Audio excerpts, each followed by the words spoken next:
Este discipulado, si podemos decirle, reunión general, reunión de enseñanza, discipulado. Amados, quiero hablar de esta noche y basarme en el libro del profeta Ezequiel. Quiero hablar de una de las, la urgencia más grande que tiene esta generación.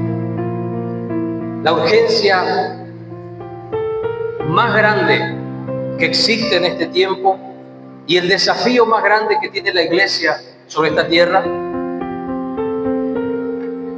Y esa urgencia es que una generación transforme su manera de pensar, que una generación cambie su manera de pensar, que una generación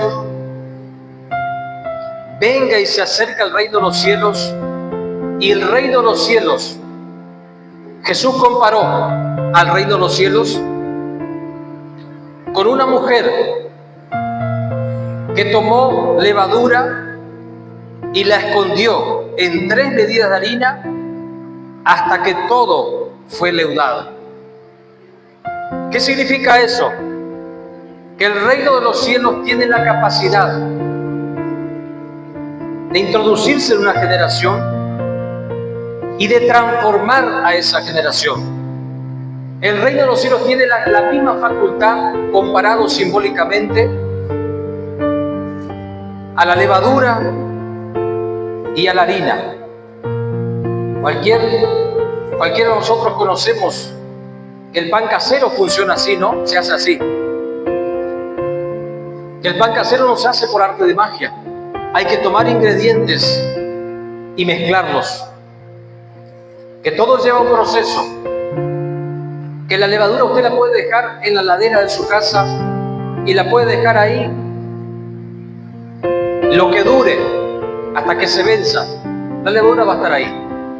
La harina va a estar guardada ahí y no va a pasar absolutamente nada. Pero cuando usted toma la harina, toma la levadura y la levadura se introduce en la harina comienza a cambiar.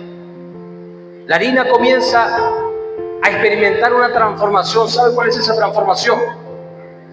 La levadura se activa. ¿Por qué se activa la levadura? Porque la levadura está viva. La levadura tiene vida.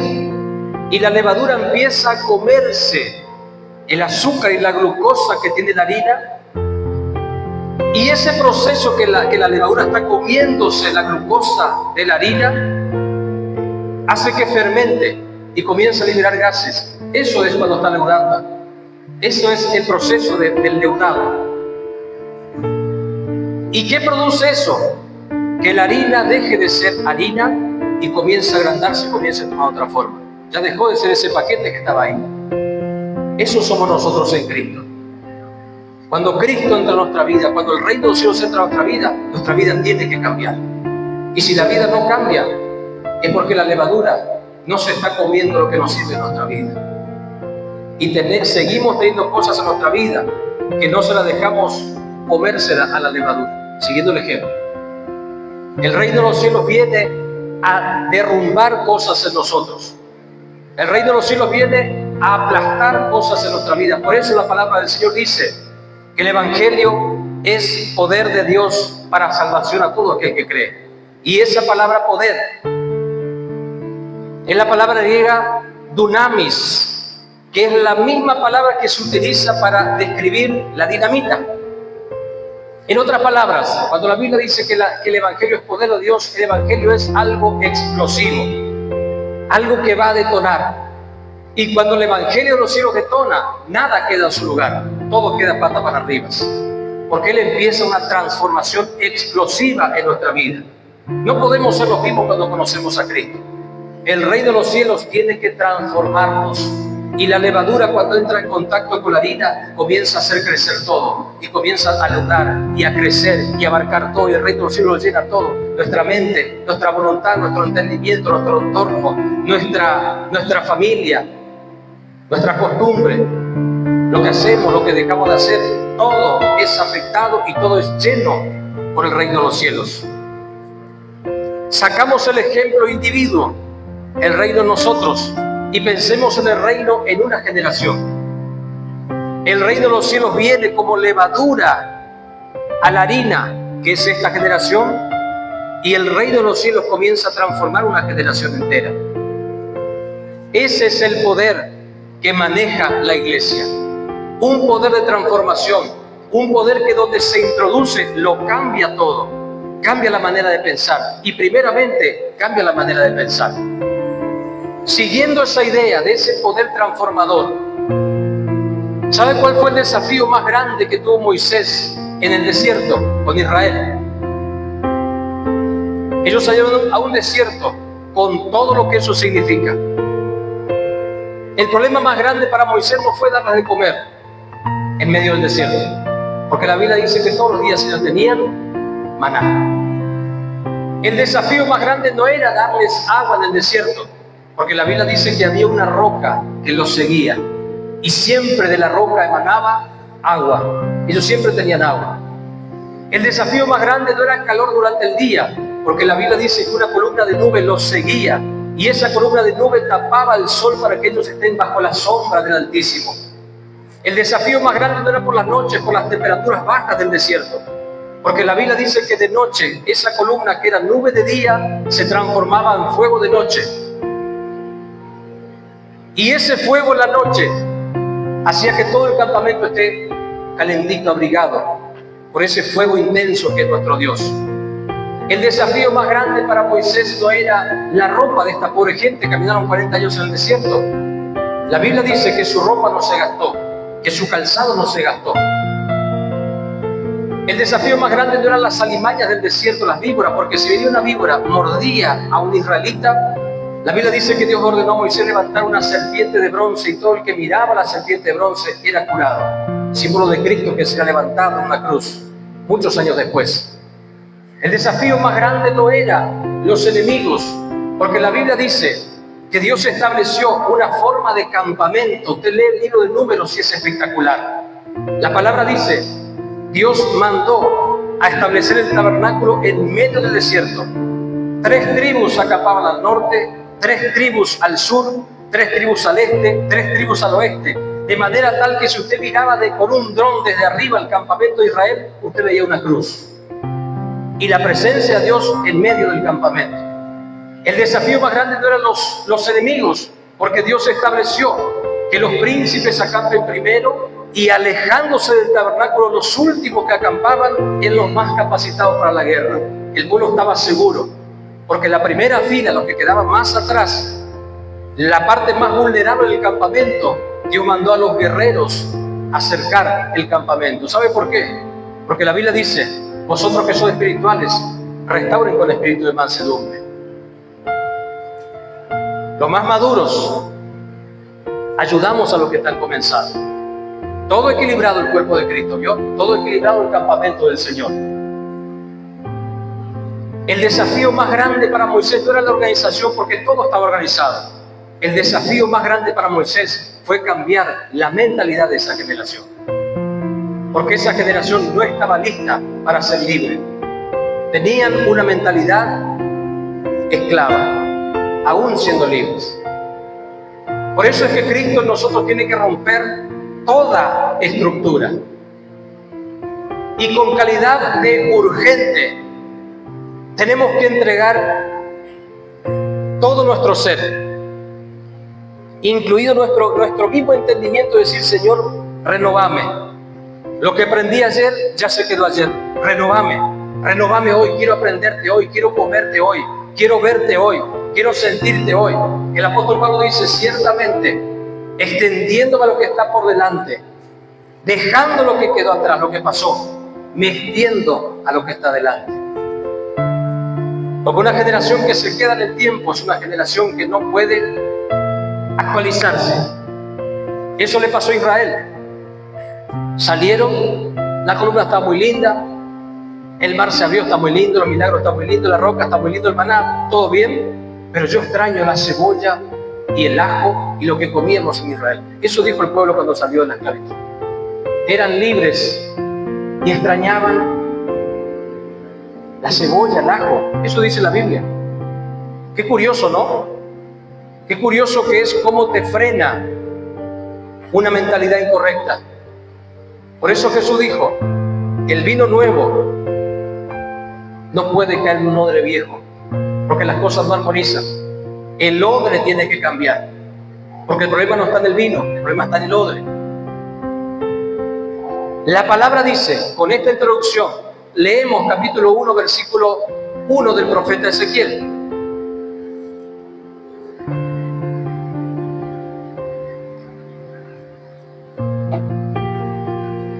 Dice la palabra: aconteció en el año 30, en el mes cuarto, a los 5 días del mes, que estando yo en medio de los cautivos junto al río Quebar, los cielos se abrieron y vi visiones de Dios en el 5.º año de la deportación del rey Joaquín, a los 5 días del mes. Vino palabra de Jehová al sacerdote Ezequiel, hijo de Buzi, en la tierra de los caldeos junto al río Quebar. Vino allí sobre él la mano de Jehová. Y miré, y he aquí que venía del norte un viento tempestuoso y una gran nube con un fuego envolvente, y alrededor de él un resplandor. Y en medio del fuego, algo que parecía como bronce refulgente. Amén. Volvemos al versículo 1. Cuando miramos al profeta Ezequiel, yo cuando leo los libros proféticos veo entrenamiento nivel Ranger, nivel Grupo Delta, entrenamiento élite a los profetas. Dios tomaba un profeta y Dios necesitaba, a la medida que el profeta iba profetizando y soltando palabra a su generación, Dios necesitaba entrenar a su profeta. Dios necesitaba transformar a su profeta. Y ambas cosas iban en paralelo. Dios enviando palabra profética y Dios entrenando a su profeta. Y utilizo esa palabra entrenando para que cuando Dios comience a procesarnos, nos demos cuenta de que Él nos está entrenando. Y cuando el entrenamiento se pone duro, es porque Dios nos está preparando para algo difícil, para algo intenso. O saquemos lo difícil o intenso, para algo profundo, lindo, hermoso e interesante. Mejor. Si no, se va a asustar y van a salir de entrenamiento. A ver si yo cuelgo los guantes acá. Gloria a Dios. Aconteció en el año 30, hay un problema aquí. Hay un misterio acá, hay una cuestión con la traducción. Porque si tomamos literalmente esto, el año 30, nos tendríamos que remontar, quién sabe a cuál época. Porque año 30 no está diciendo fecha. El profeta Ezequiel, cuando habla del rey que estaba reinando y que era el 5.º año, ahí no se está dando fecha. Pero cuando él dice el año 30, es muy posible por las traducciones, y yo me aferro a esa teoría, de que el profeta estaba diciendo que a sus 30 años, cuando él cumplió 30 años, comenzó toda esta revelación. Y es muy importante y muy interesante que el profeta establezca y diga que a los 30 años comenzó esta revelación, porque exactamente a los 30 años era cuando los sacerdotes comenzaban su ministerio. No podían hacerlo a los 27 años, a los 28 años, a los 29 años. Tenían que cumplir 30 años, porque en la cultura judía, 30 años una persona era adulta, completamente adulta. Por lo tanto, vamos entendiendo el panorama y el cuadro. El profeta dice, aconteció el año 30, está hablando de su edad cronológica, o al menos esa es una teoría. En el mes cuarto, los 5 días del mes, que estando yo en medio de los cautivos junto al río Quebar, los cielos se abrieron y vi visiones de Dios. Versículo siguiente. En el 5.º año de la deportación del rey Joaquín, a los 5 días del mes, vino palabra de Jehová al sacerdote Ezequiel. Ahí está. Ahí vamos armando el perfil del profeta Ezequiel. Ezequiel era sacerdote. Por lo tanto, el año 30 era muy importante para él, porque era el año en el que él comenzaba su oficio sacerdotal, con un pequeño problema. Ezequiel no estaba en Israel, que Ezequiel había sido llevado cautivo por Babilonia a una tierra extraña, a una tierra ajena, lejos del templo, anulado en su posibilidad de ser sacerdote. Por lo tanto, el año 30 para Ezequiel era un año muy deprimente. Era un año muy deprimente, porque en su corazón él decía: yo nací para ser sacerdote, yo tengo sangre de sacerdote, desciendo de Aarón, y estoy lejos de Israel. Estoy lejos de Israel, estoy lejos del templo. Fui llevado cautivo y estoy junto a los cautivos junto al río Quebar. Porque Ezequiel, cuando fue tomado cautivo, lo llevaron a territorio de Babilonia y lo largaron al campo, lo plantaron ahí en el campo, junto al río, y él trabajaba el campo. Y él venía tal vez tantas veces junto a ese río Quebar y miraba lejos y él decía: me arruinaron la vida. Porque yo tenía que ser sacerdote, tenía que estar allá y estoy acá, me arruinaron la vida. Y lo que produce la frustración en la mente humana es tremendo. ¿Sabe lo que hace? ¿Sabe lo que es un trauma? Un trauma es una especie de freno de mano. ¿Vio cuando el auto viene y choca contra algo, frena de golpe? Lo que está dentro sale expulsado, ¿no? Eso se llama fuerza de inercia. El cuerpo que está dentro tiende a seguir la misma velocidad, eso es inercia. Un trauma es cuando una persona se queda en un momento de su vida y la vida continúa, pero él se quedó emocionalmente en su trauma. Y la inercia hizo que la persona siga viviendo, pero su mente quedó conectada. Eso es un trauma. Cuando no se puede resolver cosas en el pasado. Ezequiel era un hombre traumado. Ezequiel era un hombre que lo había perdido todo, perdió su destino por causa de algo más fuerte, que fue más fuerte que él. Pero eso que fue más fuerte que él era a propósito de Dios. Y Dios tenía un plan perfecto con Ezequiel. Solamente que él no lo sabía todavía. ¿Sabe por qué no lo sabía?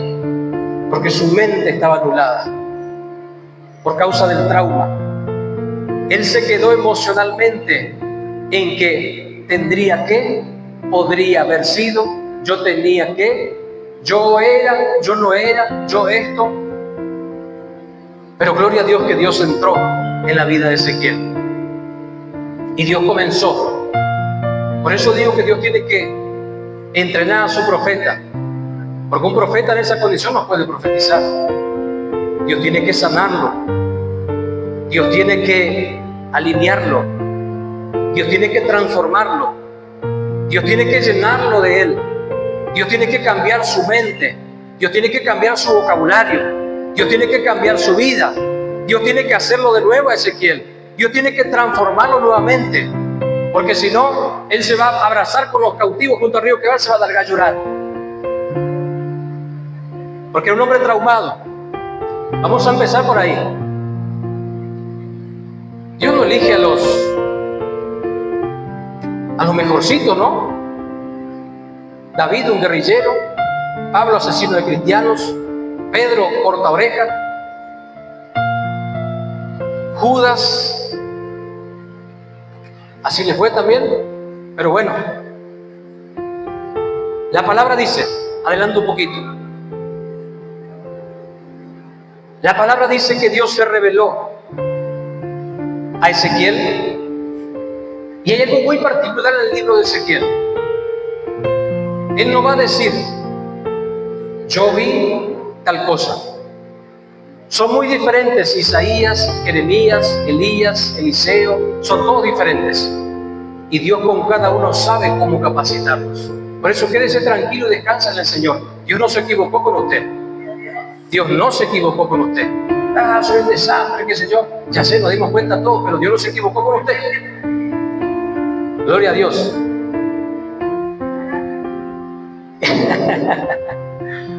La Biblia dice, Dios comienza a dar a Ezequiel, comienza a manifestarse, y Ezequiel tiene una particularidad.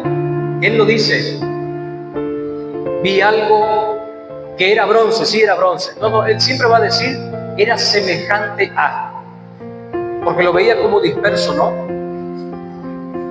Y ese es el problema de esta generación. Por eso el apóstol Pablo dice, oro y ruego a Dios para que los ojos de su entendimiento se abran y puedan ver con claridad, ¿no?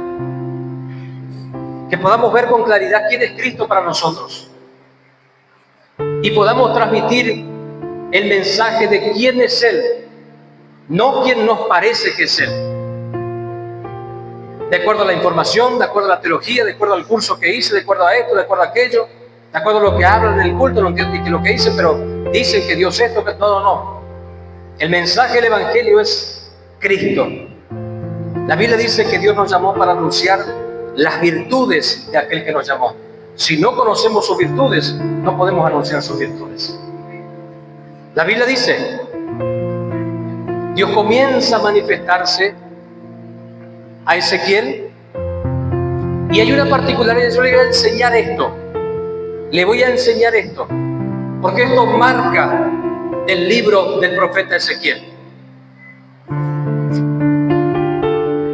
Yo me tomé el tiempo de ir marcando cada vez que el Señor decía lo siguiente. Va a tener que ayudarme con esto, Hernán. Capítulo 6, versículo 7. Capítulo 6, versículo 7 dice, los muertos caerán en medio de vosotros y sabréis que yo soy Jehová. Capítulo 6, versículo 10. Y sabrán que yo soy Jehová. Capítulo 6, versículo 14. Y conocerán que yo soy Jehová. Voy a enseñar esto. Capítulo 7, versículo 4. Capítulo 7, versículo 4 al final dice, y sabré que yo soy Jehová. Capítulo 7, versículo 9. Y sabéis que yo Jehová soy el que castigo. Capítulo 7, versículo 27. Al final del versículo dice, y sabrán que yo soy Jehová. Capítulo, y así miren, todo el libro, yo lo marqué. Vamos, ya se entendió el ejemplo, ¿se entendió, no? Durante todo el libro, Dios dice, Ezequiel, yo quiero que sepan quién soy. Y para que sepan quién soy, yo necesito que vos, Ezequiel, sepas quién soy. Porque en el capítulo 1 encontramos a Ezequiel diciendo, vi algo semejante a, y tenía semejanza y apariencia, y era parecido, y era... No tenía la culpa Ezequiel. ¿Sabe cuál era la culpa en eso? Su mentalidad. No tenía la culpa Ezequiel. Para eso mismo Dios lo llamó, para cambiar su mentalidad. Esta generación necesita cambiar la mentalidad.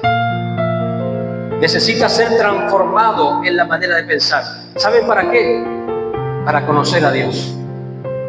No tener una idea de Dios, sino conocer a Dios. No ver a Dios y decir, me es semejante a... No. Cristo tiene que ser una expresión verdadera en nosotros. Y cuando Cristo es una expresión verdadera, lo tenemos a Él, lo conocemos a Él, esa es la esencia de nuestra vida. Todo lo demás es periferia, pero conocer a Cristo es la esencia. Dice la palabra, capítulo 3. Dios está entrenando a su profeta. Capítulo 3, versículo 14.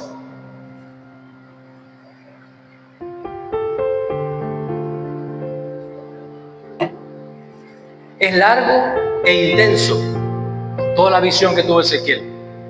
Pero cuando llegamos a este capítulo 3, versículo 11, me encanta, y a veces me río solo cuando lo leo y lo estudio este libro. Dice la palabra, verso 14. Me levantó pues el Espíritu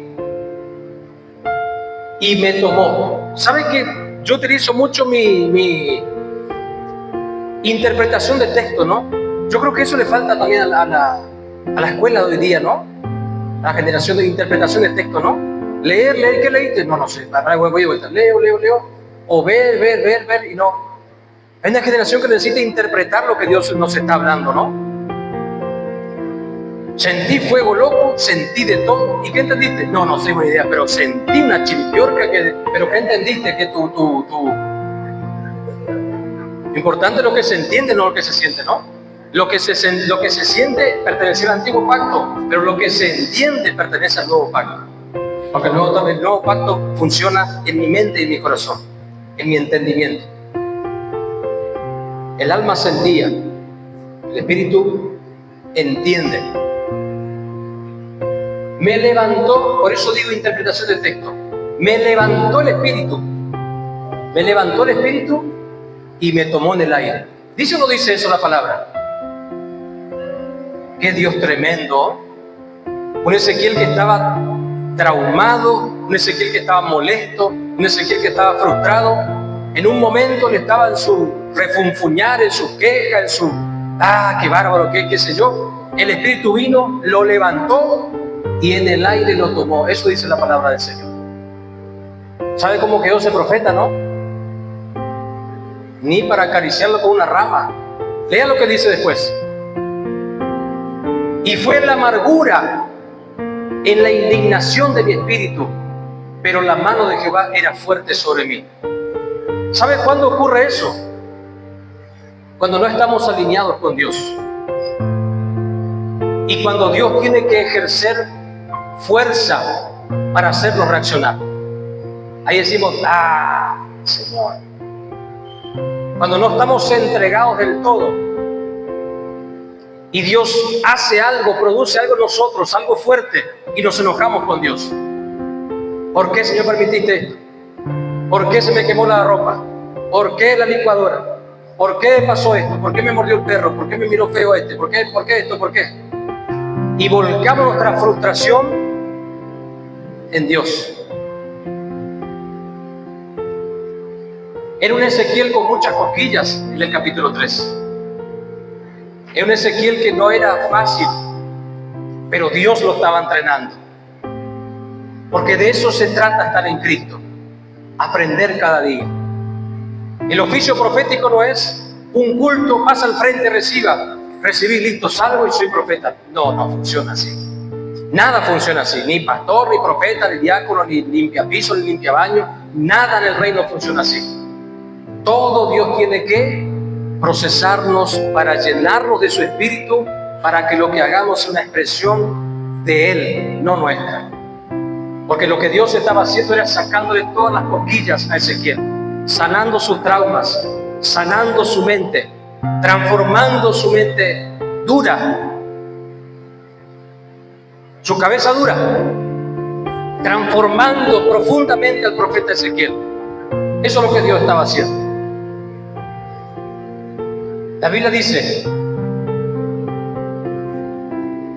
que Ezequiel pero fue en la amargura y en la indignación de su espíritu. Dios no lo llevó, fue. Ya no va a ir si el Señor lo levantó y agarró el aire. Dios lo llevó.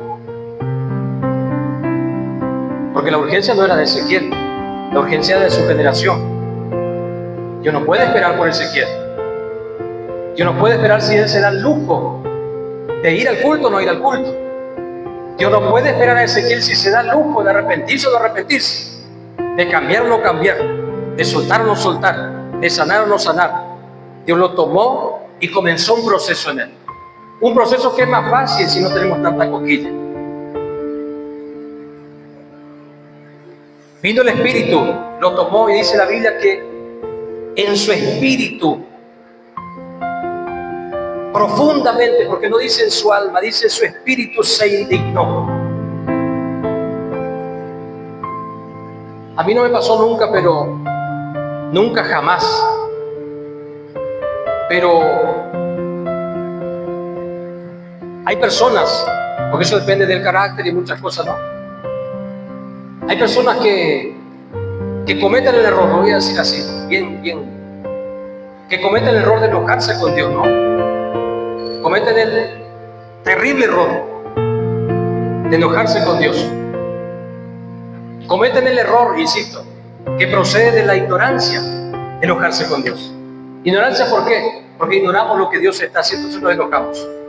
Porque no vemos el todo, vemos nuestra maceta y nuestra fuente con maíz para ir comiendo.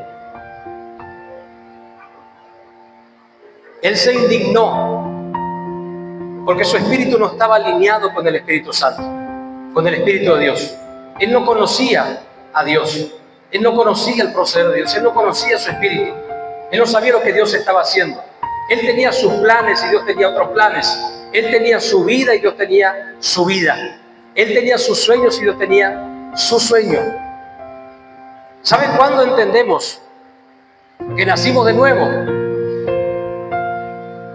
Cuando nos preguntan, ¿cuál es tu sueño? Examinamos un poco y decimos, mi sueño es cumplir el sueño de Él. Ahí nacimos de nuevo. Si decimos mi sueño, y se nos hace agua a la boca, y yo quiero esto, yo quiero la lotería, yo quiero el 15, la tómbola, no sé qué, yo quiero el auto, yo quiero mi proyecto, los proyectos están bien. Está perfecto porque la vida sigue. Pero nacemos de nuevo cuando sentimos como Él siente, cuando vemos como Él ve. Porque la Biblia dice que la gracia funciona con la mente de Cristo operando en nosotros. Y la mente de Cristo obedece solamente a una cosa: hacer la voluntad del Padre. Si la mente de Cristo opera en nosotros, nuestro enfoque, nuestro deseo, nuestra fuerza, nuestro anhelo, nuestro sueño va a ser hacer la voluntad de papá, porque tenemos la mente de Cristo. Si todavía está nuestra mente, tenemos cositas para hacer, tenemos cositas para realizar. La prioridad siempre es otra, no Él. Vamos con Ezequiel. Vamos mejor con Ezequiel. Amargura e indignación en mi espíritu. Se indignó. ¿Cómo puede ser? Si Él estaba haciendo sus cosas, ¿cómo puede ser un Dios atrevido?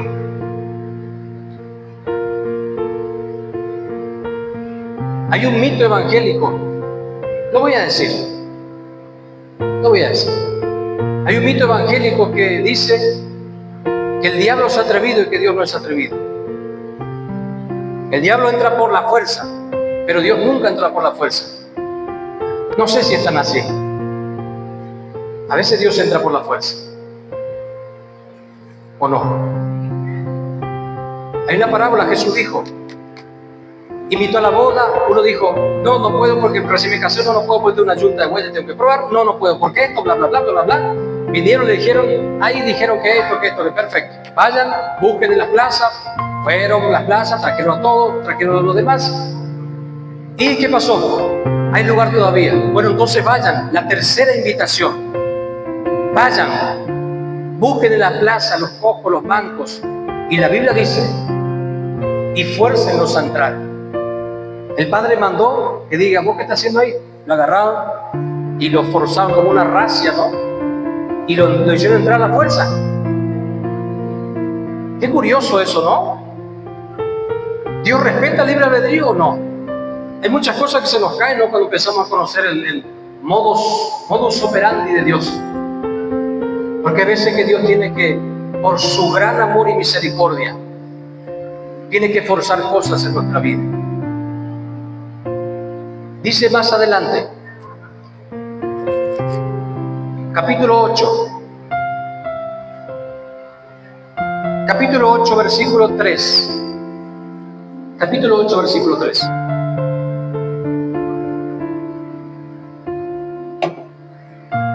Y aquella figura extendió la mano y me tomó por las guedejas de mi cabeza. Tenía como trenzas Ezequiel, no tenía pelo largo. Esa figura extendió la mano, me tomó del cabello y el Espíritu me alzó entre el cielo y la tierra. Y me llevó visiones de Dios a Jerusalén, a la entrada de la puerta de dentro que mira hacia el norte, donde estaban las habitaciones de la imagen del celo, que es la que provoca celos. Una figura que él estaba viendo puso su mano sobre él, y la Biblia dice que el Espíritu lo levantó entre el cielo y la tierra, lo dejó suspendido en el aire y lo llevó en visiones a la tierra de Israel. El Espíritu lo tomó y lo llevó a más de 900 kilómetros de donde él estaba. Lo llevó en visiones. Pero note usted cómo el Señor tuvo que ejercer fuerza todavía y tomarlo. Pero ya Ezequiel no tenía tanta cosquilla, ¿se dio cuenta? Ya no fue ahí pataleando y en la indignación. Ya estaba más relajado, ¿no? Pero así mismo el Espíritu lo tuvo que tomar del cabello y levantarlo a Ezequiel. Pero Ezequiel se fue mansito, sin indignación, sin amargura, porque ya estaba más entrenado y estaba conociendo al Espíritu. Capítulo 11, versículo 1. Dice la palabra: el Espíritu me elevó y me llevó por la puerta oriental a la casa de Jehová, la cual mira hacia el oriente, y he aquí, a la entrada de la puerta, 25 hombres entre los... No importa la visión, no estamos hablando de eso. Note usted como ahora la Biblia dice, no dice que lo levantó de los cabellos, no dice que lo alzó y lo tomó en el aire. La Biblia dice que simplemente el Espíritu lo elevó, y ya iba mansito Ezequiel, ¿vio? Tranquilo Ezequiel, mansito, sin cosquillas, entendiendo quién es Dios y entendiendo cómo es el proceso de Dios. El Espíritu lo elevó y lo llevó, sin queja, sin cosquillas, sin pataleo, sin escándalo. Pero la experiencia continúa para Ezequiel, porque a la misma vez que Ezequiel profetizaba, Dios lo entrenaba. Él profetizaba, Dios lo entrenaba. Por eso la Biblia dice: lo que recibimos de gracia, lo damos de gracia. Y recibimos de gracia, lo damos de gracia. Y a medida que Él nos entrena, damos de gracia. Y otro recibe gracia, nos alimentamos de esa gracia. La Biblia dice, el Evangelio de Juan dice, Juan describiendo a Cristo dice: vimos su gloria, lleno de gracia de verdad, y de su plenitud tomamos todos, y gracia sobre gracia. Me encanta ese versículo. De su plenitud tomamos todos. Porque qué triste sería que una sola persona tenga toda la plenitud de Cristo, ¿no? Ese sí que sería el ídolo, ¿no?, para aplaudir. Pero la Biblia dice que de su plenitud tenemos todos. ¿Eso qué significa? Que yo me junto a mi hermano y conformamos una parte de su plenitud. Yo me junto a otro hermano, la plenitud es mayor. Yo me junto a otro, la plenitud es mayor. Sin divisiones. Sin divisiones. Porque la plenitud no se divide. Me junto a otro hermano, más plenitud. La iglesia es la plenitud de Cristo sobre esta tierra. Cuando el cielo mira la tierra, ve la plenitud de Cristo, no ve el Farina acá. Ve la plenitud de Cristo. Mayor plenitud de Cristo hay en su iglesia corporativamente, no como individuos. Porque yo con la plenitud que tengo no me alcanza. Yo necesito la plenitud que está en mi hermano. Por eso la Biblia dice después: y gracia sobre gracia. La gracia que Dios me dio sobre la gracia que Dios le dio a usted. Y la gracia que Dios le dio a usted es gracia para mí que yo recibo. Y yo vuelvo a volcar esa gracia, y eso funciona de una manera tan tremenda, la iglesia del Señor. Dice el capítulo 11, eso lo leímos recién, capítulo 11, versículo. Ahora vamos a esto último que quiero hablar, esta última experiencia con el Espíritu que tuvo Ezequiel. Ezequiel capítulo 47.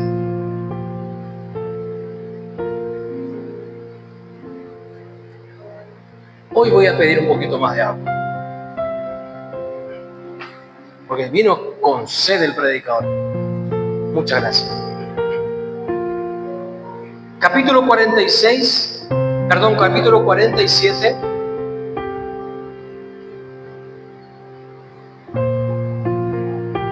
Versículo 1, capítulo 47, versículo 1, dice: y me hizo volver luego a la entrada de la casa.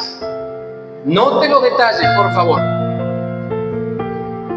Vino a la entrada de la casa, y he aquí aguas que salían de debajo del umbral de la casa hacia el oriente,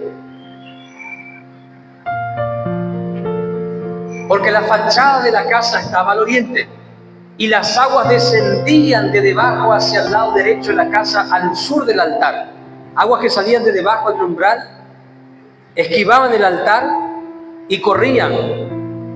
Dice el versículo siguiente: y me sacó por el camino de la puerta del norte, y me hizo dar la vuelta por el camino exterior, fuera de la puerta, al camino de la que mira al oriente. Gracias. Dice más: y vi que las aguas salían del lado derecho. Siguiente: y salió el varón hacia el oriente, llevando un cordel en su mano. ¿Qué tenía en su mano? Un cordel. Un cordel servía, era como una cinta métrica para nosotros, ¿no? Un cordel era un instrumento para medir. Y me hizo pasar por las aguas, llevando un cordel en su mano, midió 1000 codos y me hizo pasar por las aguas hasta los tobillos.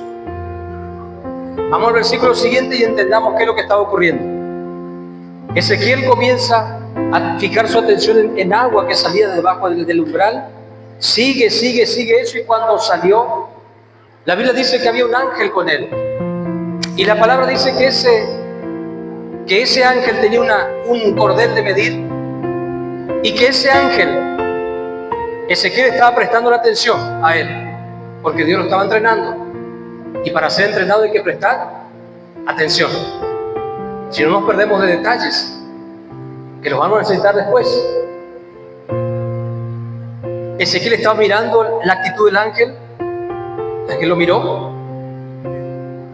puso un punto de medida, y la Biblia dice que se metió en un río que era producto de esa agua que salía del umbral, y había un punto en el que esa agua se hacía un río. ¿Me está siguiendo?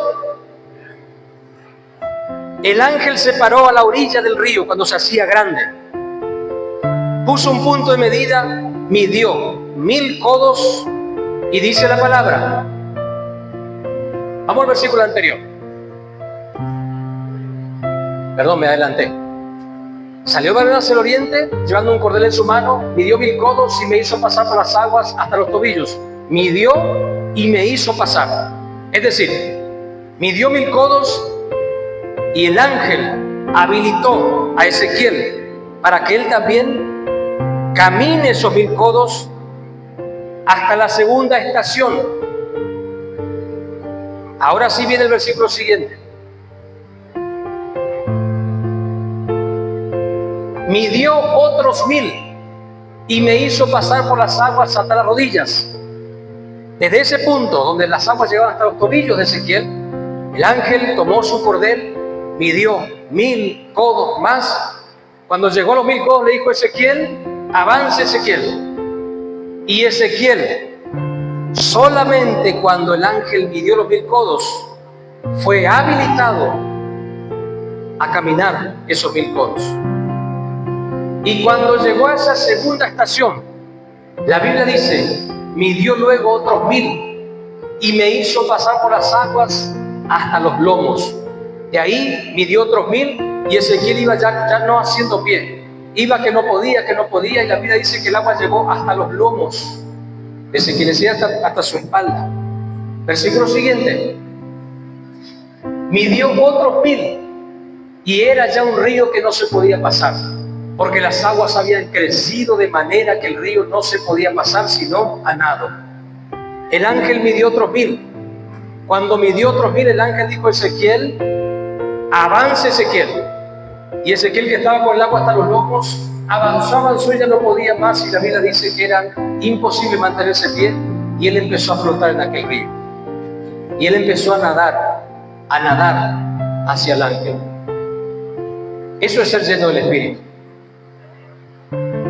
El Espíritu abarcando cada vez más en nuestra vida, cada vez más. No es una experiencia, un culto. La llenura del Espíritu es entrenamiento. Es Él habilitándonos estación tras estación. Porque lo que Dios quiere es entrenarnos y capacitarnos para ser efectivos en una generación. Entonces Él nos lleva estación tras estación. Por eso Dios lo llevó muchas veces estación tras estación. Por eso Dios lo incomodó muchas veces, porque el ángel estaba diciendo: y vení, que Dios ya te habilitó. Nosotros estamos enredados. Sí, espera, que soluciono esto, que soluciono esto.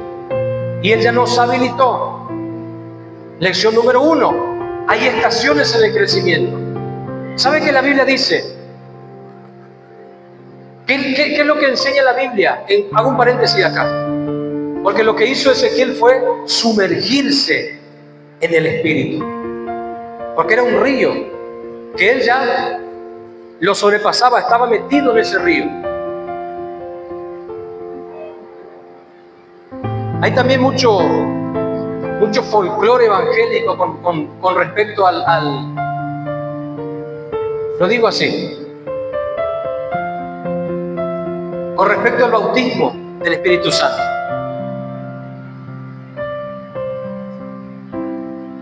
Cuando la Biblia habla de bautismo, la palabra bautismo significa metido dentro o sumergido dentro de. Eso significa bautismo. El apóstol Pablo enseña a la iglesia en Corinto y dice: el Espíritu nos bautizó en el cuerpo. La Biblia dice que el Espíritu nos bautizó dentro del cuerpo. ¿Sabe que nosotros fuimos bautizados en un cuerpo? Fuimos metidos dentro del cuerpo de Cristo, que es la iglesia. El Espíritu nos metió dentro, nos sumergió dentro. Ser bautizados en el Espíritu significa ser sumergidos dentro. Por eso la idea en el Nuevo Testamento, el Nuevo Pacto de bautismo es sumergirse, completamente sumergidos. La Biblia dice que nosotros fuimos, el que ha sido bautizado en Cristo Jesús está lleno de Él, dice la palabra del Señor. ¿Por qué? Porque nos metimos dentro de Cristo. Cuando la Biblia dice: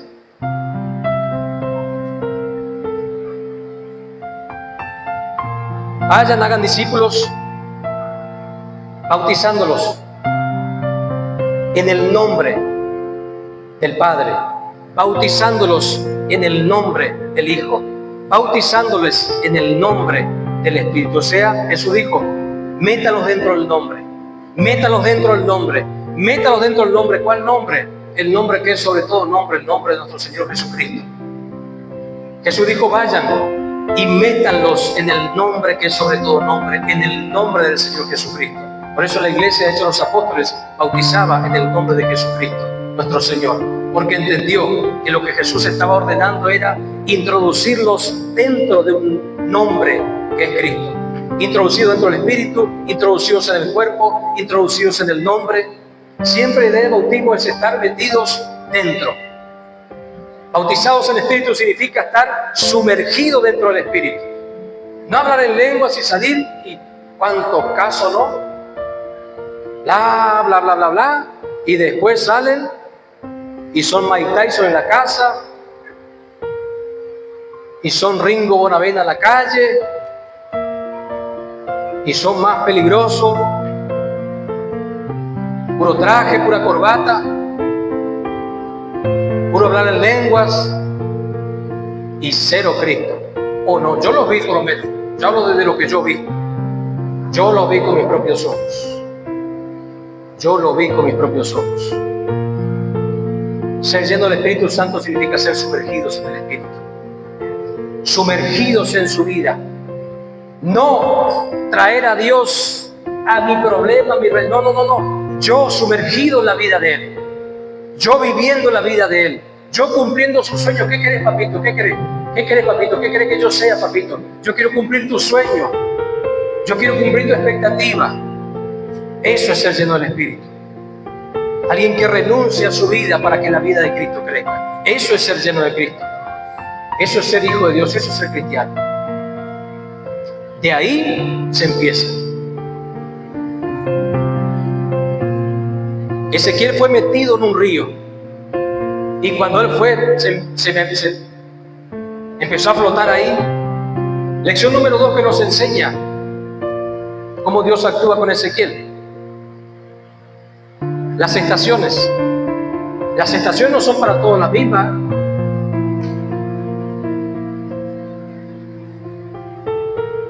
Dios habilitó a Ezequiel y Dios le dijo a Ezequiel: midió 1000 codos. Siempre que en la Biblia encontramos a Dios tomando medida, midiendo algo, eso significa que Dios está tomando el control de eso que midió. Por eso la Biblia dice, lo pongo como ejemplo, como ilustración. Una oportunidad, Belsasar, eso es el libro de Daniel, el profeta Daniel. Belsasar, que había traído el templo, que había devastado el templo, qué sé yo, trajo los utensilios del templo al templo de su Dios en Babilonia. Un día se puso contento en una fiesta y mandó a traer las copas del templo del Señor. Hasta ahí todo estaba tranquilo. Hasta que él tuvo la ocurrencia de blasfemar contra Dios.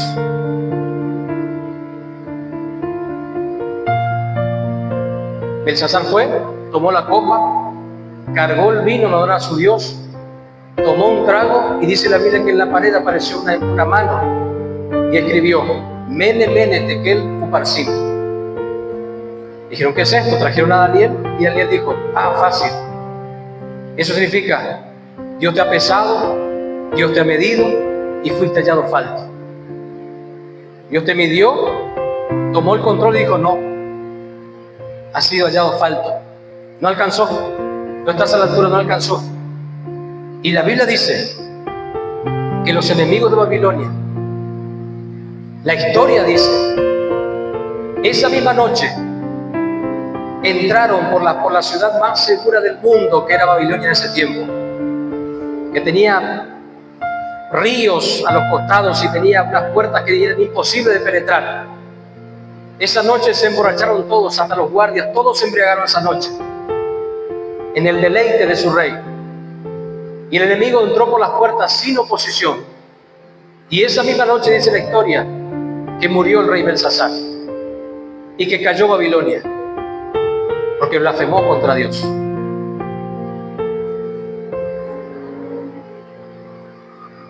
La Biblia dice que el ángel midió. Medir significa tomar el control. ¿Sabe qué significa medir? Lo voy a ilustrar un poco mejor. Va el ángel, por acá es seguro, por acá es seguro, por acá es seguro. No hay piedra, no hay raya, no hay tararira. Por acá es seguro, seguro. Por acá, ¿hasta dónde, Señor? ¿Hasta dónde? Un poco más adelante. Acá, Señor, sí, hasta acá. Listo, Ezequiel. El Señor Altísimo te habilita, Ezequiel, hasta que vengas hasta acá. Cuando Dios nos habilita, nosotros caminamos un camino seguro, sin sorpresas, sin sobresaltos, sin fracasos, porque Dios tomó el control del camino al que Él nos habilita a andar. ¿Sabe cuál es el problema? Si Ezequiel tenía un compañero imprudente, vamos a ilustrar la escena. Dios le dice a Ezequiel: avanzar 1000 codos. Y viene el otro: 1000 codos, yo voy a avanzar 2000 codos voy a avanzar yo. Vas a ver que yo sí puedo. Mira a Ezequiel cómo camino, mira a Ezequiel, se fue 1000 codos, rápido. Por supuesto, si no espera que el ángel le mida, le habilite, es más rápido. Ezequiel iba lento, porque él estaba siendo entrenado y no tenía más cosquillas, no tenía más apuro. Ya un Ezequiel que lo agarraron de los pelos, lo revolearon, que Dios ya lo procesó en la multiprocesadora, ya está tranquilo, ¿no? ¿O no? Ya aprendió, ya, ¿no?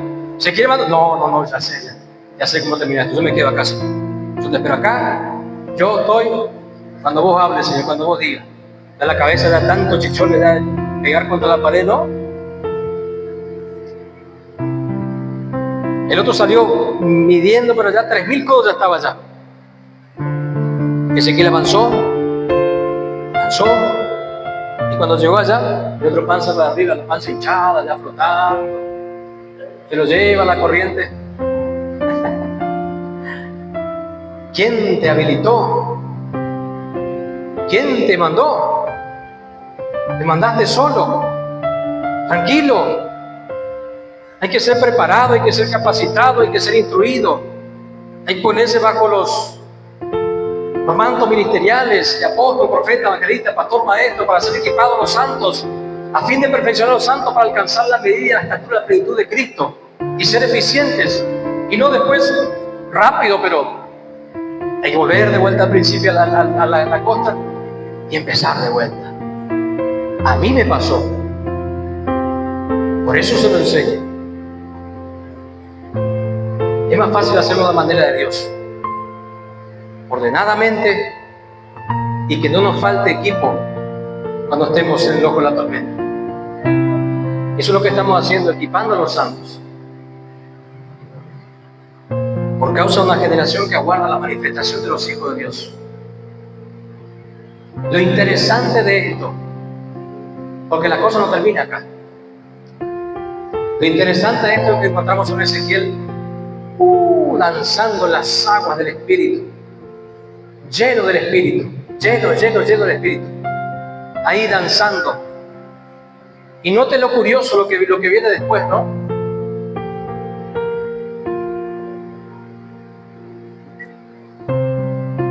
Versículo siguiente. Miren lo que produce la llenura del Espíritu. Y me dijo: Dios poderoso, ¿has visto, hijo de hombre? Qué tremendo cuando Dios hace esta pregunta a los profetas, ¿no? ¿Qué viste tú, Jeremías? Bien, Jeremías, bien has visto. ¿Viste, hijo de hombre? ¿Viste, fulanito? ¿Entendiste ahora, papito? Sí, Señor, lo entendí. ¿Viste? Que Dios es amoroso, tremendo, poderoso. Gloria al que vive.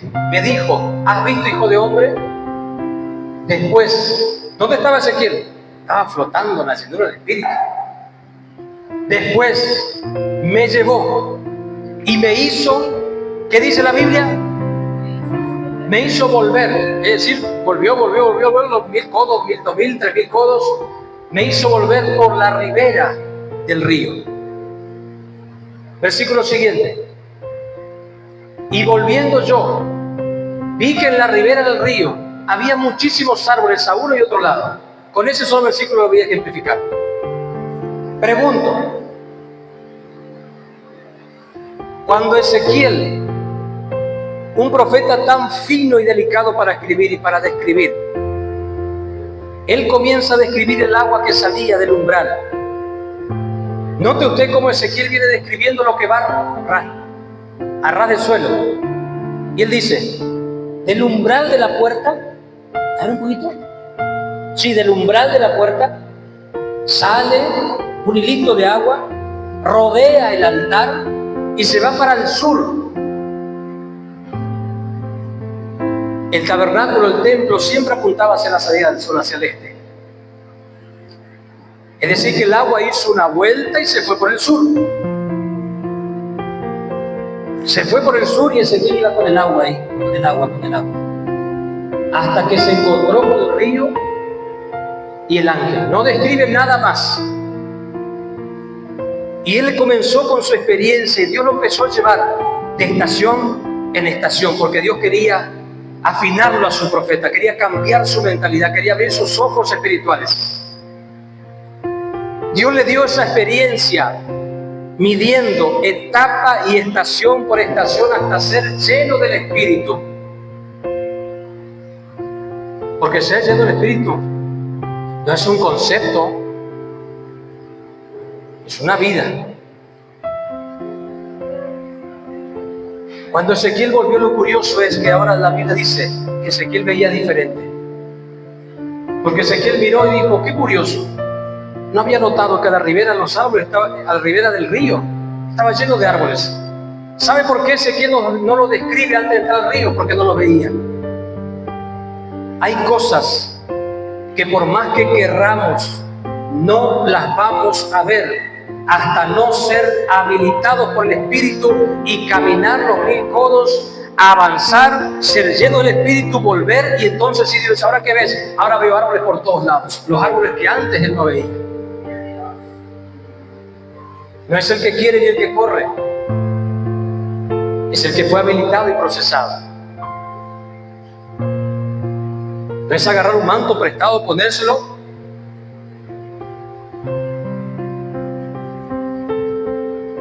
Ezequiel, para ser profeta, para ver, tuvo que ser lleno del Espíritu. Y cuando volvió, él comienza a describir árboles, dice la palabra. Siguiente versículo, versículo 8. Y me dijo: estas aguas salen de la región del oriente, descenderán al Arabá y entrarán en el mar, y entradas en el mar recibirán sanidad las aguas. Y toda alma viviente que nadare por donde quiera que entraren estos dos ríos vivirá. Y habrá muchísimos peces por haber entrado allá estas aguas, y recibirán sanidad, y vivirá todo lo que entrare en este río. Y junto a él estarán los pescadores de Engalí, etcétera, etcétera, etcétera, etcétera. Dios le mostró a Ezequiel que en esos árboles había sanidad, que en las aguas había sanidad. Y la Biblia dice: y este río entrará en el mar. Mar en la Biblia habla de las naciones. Mar en la Biblia habla de las naciones. Por eso en el libro de Apocalipsis la Biblia dice que había una bestia que salió del mar. Es decir, esa bestia simbólicamente es alguien que se va a levantar de entre las naciones más poderosas de la tierra. Esas aguas entrarán en las naciones, esa es la iglesia. Y cuando entren a las naciones al mar, traerán salud al mar. Y habrá tantos peces. Jesús le enseñó a Pedro lo que significan los peces. Le mostró la pesca y dijo: wow, acá me hago rico. No, Pedro, no traiste nada. Entender el simbolismo, Pedro. No te estoy mostrando bagre, sábano. Vas a ser pescador de hombres, Pedro. Vas a ser pescador de hombres. Porque el Espíritu vendrá sobre ustedes y les dará poder para llevar el Evangelio y ser testigos en Jerusalén, Judea, Samaria y hasta lo último de la tierra, a toda nación de este planeta, a todo rincón de este planeta. Va a entrar el río del Espíritu y va a traer vida. Pero para ver ese río entrando en las naciones trayendo vida, hay que ser lleno del Espíritu Santo. No sirve con el cartel de evangélico. No sirve con decir: sí, yo sé, yo veo. No. Hay que ser procesado, hay que entrar con paciencia, porque Él nos habilita. No desesperadamente: no, yo quiero. No es el que quiere ni el que corre. Lamentablemente esto es así. Él viene a nuestro corazón y dice: no estás listo. ¿Cómo que no estoy listo? Yo estoy listo. Bueno, vamos a ver si está listo. Señor, ¿por qué te invito que no está listo? Cuando sos lleno del Espíritu, tu voluntad la sometes a la suya. Eso es ser lleno del Espíritu. Amado, yo le invito a ponerse de pie. Vamos a orar al Señor.